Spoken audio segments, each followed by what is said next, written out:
brought to you by Silver Pumps. Top quality और consistent performance के लिए सिर्फ सिल्वर पंप नाम याद रखना। धन्ना भगत जी की जयंती मनाने का काम भारतीय जनता पार्टी की सरकार ने पहली बार 2023 में किया था। भव्य राम मंदिर बनने के बाद सबसे पहली फ्लाइट अयोध्या जी के लिए जाएगी और उसी दिन नरेंद्र मोदी जी यमुनानगर के अंदर एक थर्मल पावर प्लांट का भी शिलान्यास करने वाले कुछ ना कुछ दे के जा रहे हैं। हरियाणा प्रदेश से लेकर के नहीं जा रहे, लेकर के जाएंगे तो हरियाणा की जनता का अथाह प्यार नरेंद्र मोदी जी लेकर के जाएंगे। संगठन का चुनाव आपका भी होना है, बीजेपी का सोना है। मनोहर लाल जी चाहते हैं नहीं बड़ौली जी बने। आज हमारे साथ हैं राज्यसभा सांसद सुभाष बराला जी। उन्हीं से बात करते हैं। भगत धन्ना जी की जो जयंती मनाई जा रही है उसका निमंत्रण देने सिरसा पहुंचे हैं, क्या कार्यक्रम है?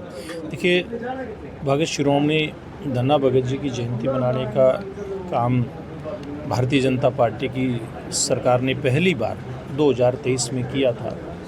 उस समय के मुख्यमंत्री मनोहर लाल जी के निर्देश पर जयंती का कार्यक्रम हुआ था।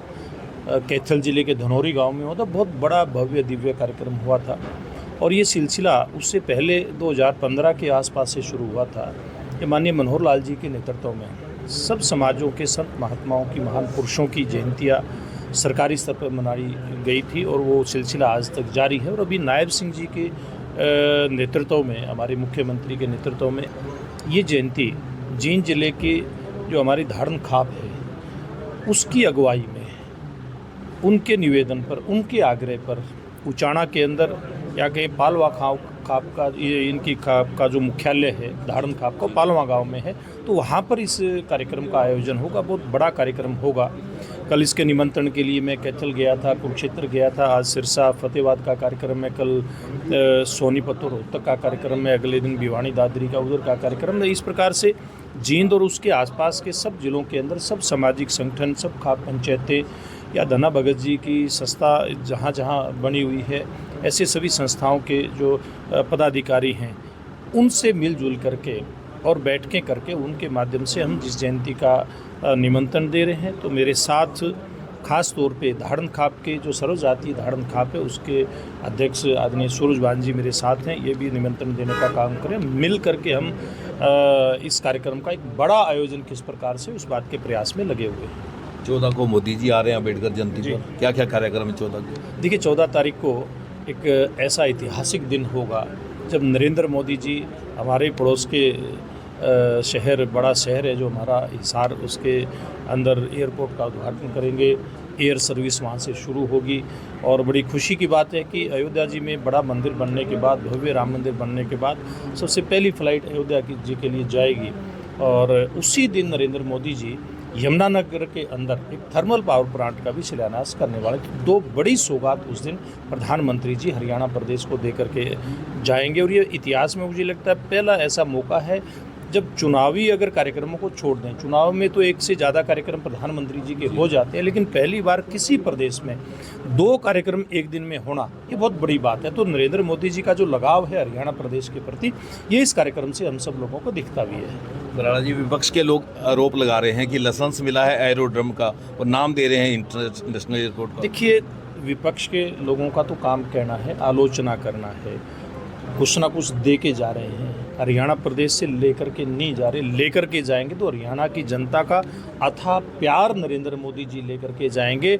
उस दिन बड़ी सौगात दे करके जा रहे हैं। आज अगर छोटी दूरी की फ़्लाइट शुरू हो रही हैं तो कल बड़ी दूरी की भी शुरुआत यहाँ से होगी और निश्चित रूप से होगी। मैं समझता हूँ कि हिसार धीरे धीरे करके बड़ा एक औद्योगिक शहर बनता जा रहा है और दिल्ली के आसपास एक बड़े एयरपोर्ट की जिस प्रकार से ज़रूरत रहती है राष्ट्रीय राजधानी के आसपास, वैसे ही सभी ज़रूरतों को पूरा भविष्य के अंदर ये हिसार का एयरपोर्ट करने वाला है। और मैं कहता हूँ विपक्षी दल के नेताओं को बोलने का कोई अधिकार नहीं है। उन्होंने क्या किया? हरियाणा के लिए, हिसार के लिए कोई एयरपोर्ट लेकर के आए क्या? कुछ भी नहीं किया उन लोगों ने। बराला जी, अगर मैं बात करूं कांग्रेस की, ना सीएलपी का लीडर बना, ना संगठन बना, लेकिन अभी पिछले दिनों उनका अधिवेशन हुआ, उसमें उन्होंने ये कहा कि हम जिला प्रधानों को अधिकार देंगे टिकट वितरण का।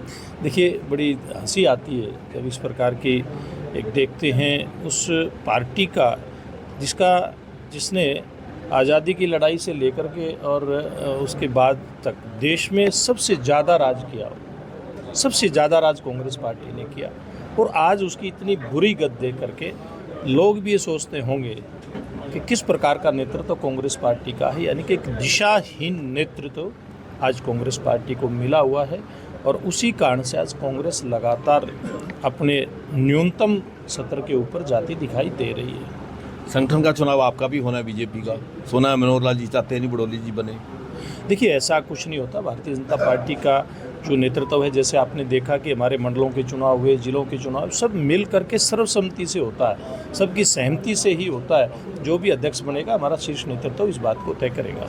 आपने नारा दिया था ट्रिपल इंजन की सरकार, तो जनता ने आपको कॉरपोरेशन, नगर परिषद, कौंसिल सब में जिता दिया। जी देखिए, बहुत बड़ा प्यार हरियाणा की जनता ने दिया है और उसका परिणाम भी जल्दी सामने आएगा। और पूर्व में भी आया, जहाँ जहाँ इस प्रकार से तालमेल करने वाले लोग थे, इकाइयाँ थी जो बेहतर तालमेल के साथ काम कर रहे थे, वहाँ पर डेवलपमेंट के काम खूब हुए। और मुझे लगता है अब सिरसा में अगर कहीं कोई कमी रही होगी, कोशिश ये थी कि पहले भी कोई कमी ना रहे, लेकिन अब और ज़्यादा काम सिरसा नगर परिषद क्षेत्र में होंगे और पूरे हरियाणा प्रदेश में होंगे। तो ये थे सुभाष बराला जी, जिन्होंने धन्ना भगत जी की जयंती से लेकर हरियाणा की राजनीति के सारे सवालों के जवाब दिए।